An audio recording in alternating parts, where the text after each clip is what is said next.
and then literally jackknifed into this pole basically right in front of me, so I see it. So this is how I made $20,000 in 4 loads this week, and my craziest week yet.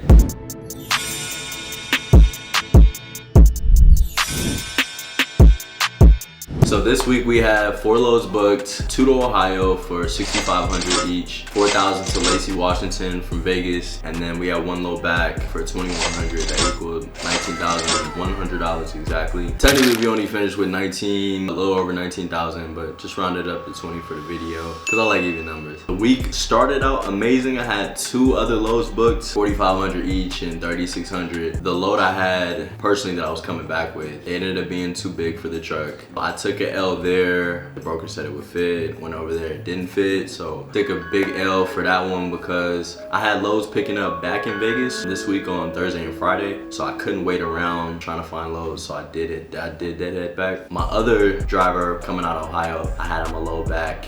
It picked up in Minnesota, and it's so freezing. For those of you that don't know, or those of you that do know, it's freezing in Minnesota. It's freezing in Wisconsin. I think the tank ran too low on fuel, and the tanks froze over. My driver didn't add the additives in there, so we're actually stuck in Minnesota right now in the boonies out there. I had to get the truck to a shop, so we should be getting out on Monday, but that was L number 2. And then on my trip on my way back, driving through Texas, it's snowing crazy. Like at first it was just a little coming down, and then it was a full blown storm after that. And I couldn't see nothing. My windshield was blurry, and I'm driving in the right lane behind this slow car, and I get over to the left to pass him. I look in front of me, and this semi jackknifed. Well, first it started to slide and hit the railing, start sliding, and then literally jackknifed into this pole basically right in front of me. So I see it. I'm slowing down.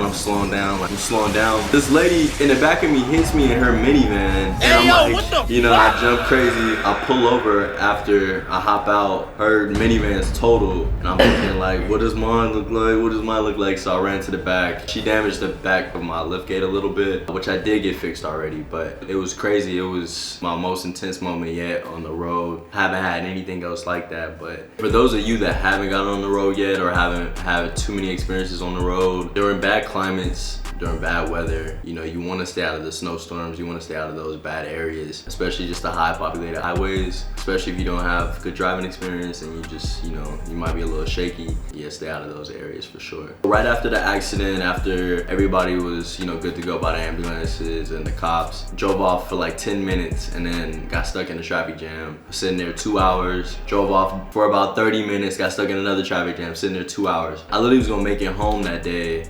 Ended up sitting for about 6-7 hours. Personally, I wasn't in shock when I seen the accident happening because, you know, I do have a lot of experience driving. I've been driving consistently for a while now. Well, I've been in an accident before, and there's times that kind of thing can happen. You know, you can think you might have a lot of money coming. Things just don't work out like that sometimes. So another crazy thing that happened was, originally when I left, I was looking at maps. It said high wind warning for like every direction I was going when I was heading to Ohio. I'm thinking like, I always drive through wind, you know, wind is what it is, but it can be scary because I see a lot of like trucks that might be, you know, acting crazy on the sides. But I'm driving, and I get to like Effingham, Illinois or something. I get to my hotel and I hop out and I look, the top of like piece of my roof is like peeling up, and I'm like, what the?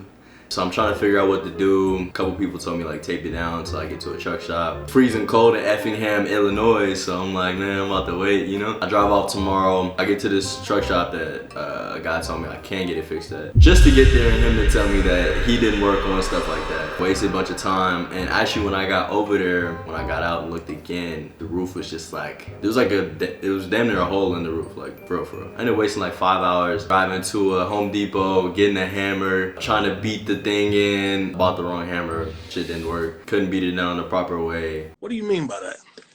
Bought some straps, somebody told me to strap it down. Couldn't figure that out at the top of the roof, and it's 20 degrees, so you know, like I wasn't doing well doing that. Got back over, I got to my delivery. I got to my hotel, put a blanket over the hole.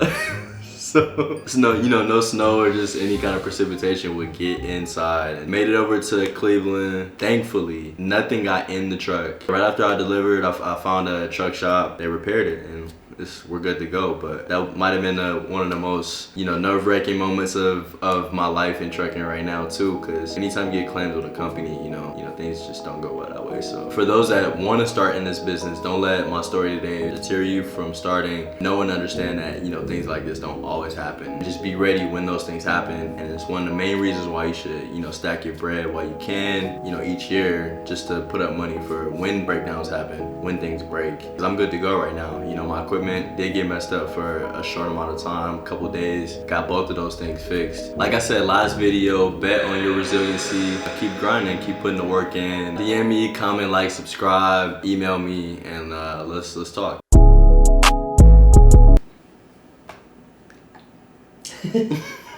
That's a funny blooper. The apple juice. We out.